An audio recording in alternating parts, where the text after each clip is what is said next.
Well, hi. You all seem to enjoy it when I talk about The Last of Us now, especially based on the last two videos that I've done. But in all seriousness, though, thank you all so much. I love making these kinds of videos and seeing the mostly positive feedback. And hi to all of the new people. As of writing this, I have 70 subscribers right now, which may not seem like a lot, but I've been plugging away at this channel for the last 2.5 years.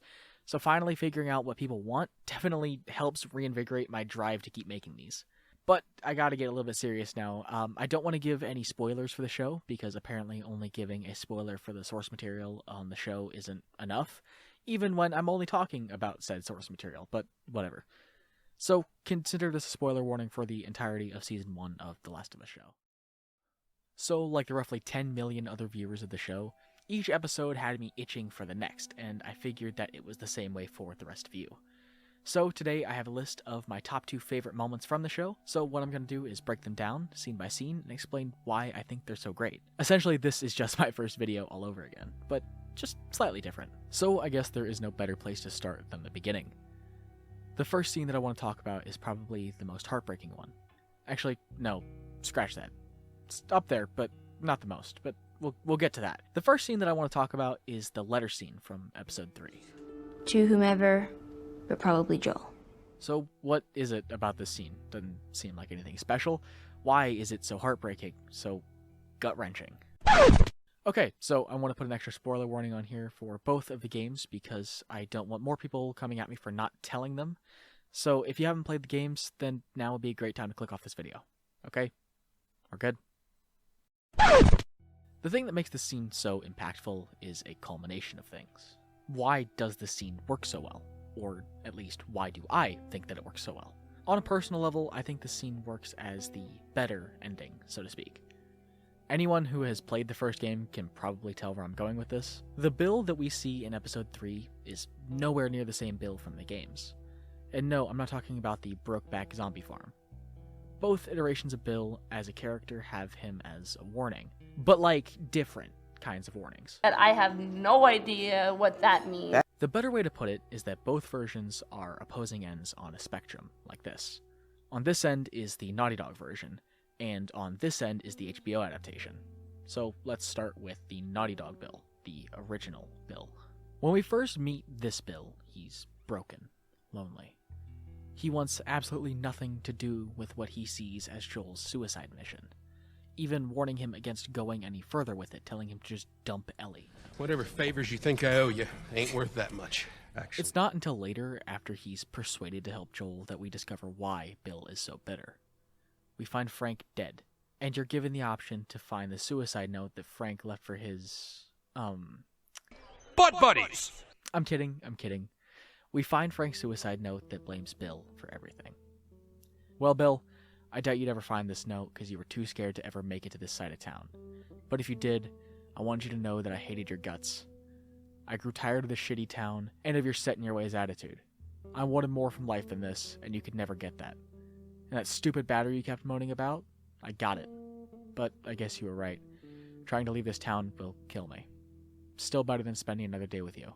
Good luck, Frank. Further than finding that, you're prompted to give the note to Bill, which, well... Bill, I found this in there, and I figured you should have it. So that's how you feel. Well, fuck you too, Frank. Fucking idiot. You ready to go? After that, you just leave Bill. There is no huge goodbye, no tear-jerking ending to his story. You just leave him. So what was the reverse of this? What was the other side of that spectrum? The HBO adaptation gave Bill a better ending, if not just an objectively more sad one. When we leave Bill in the show, it's on a happier note. He died with the man he loved. He ended his life on his own terms. Instead, the note that Joel finds this time tells him to take care of the people he loves, that there is no more noble purpose. So I'm gonna tell you something because you're probably the only person who'll understand. I used to hate the world, and I was happy when everyone died. But I was wrong, because there was one person worth saving. I saved him. That's why men like you and me are here. We have a job to do.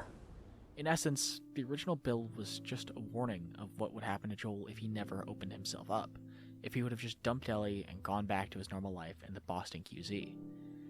Meanwhile, the other Bill, Bill 2.0, is showing Joel that opening up can be a good thing, that he can allow himself to be vulnerable for once.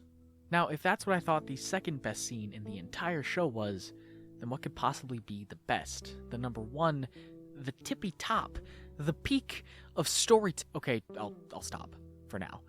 But for real, I think that the best scene in the entire show was in the very first episode. It was Sarah's death scene. But why is this the best? Like I talked about in my very first video, the entire opening section of the game was just beautiful. And it was a masterclass in what I labeled at the time as emotional hooks. Something at the very beginning of a story that pulls us as the viewer in to sit along for the ride that will be the rest of the story. This was the entire first episode of the show. It got us invested, it did what the game did but on a larger scale. In a short sentence, it is what a pilot should be. The opening of the show pulled in the people who have never played the games, just as well as the game did itself the very first time, all the way back in 2013. So all of this is to say what? That it was one of the best parts of the game done even better. But how did they do it? If I broke down every single reason, this video would just become a filmmaking 101 class. But the thing that puts the scene over the top for me is Pedro Pascal. Hey, sexy lady. No, not like that. This. No, I know. Tommy, help me! As much as I think Troy Baker is an amazing actor who needs to be in more traditional roles in movie and TV, I don't think there's any competition on which scene is better. I know there are people out there who would disagree with my take, but that's perfectly fine. This is just my opinion, as are all of my videos. So, let me know what you think, and I'll leave you to watch the rest of the videos on this channel. Or not. I really don't care.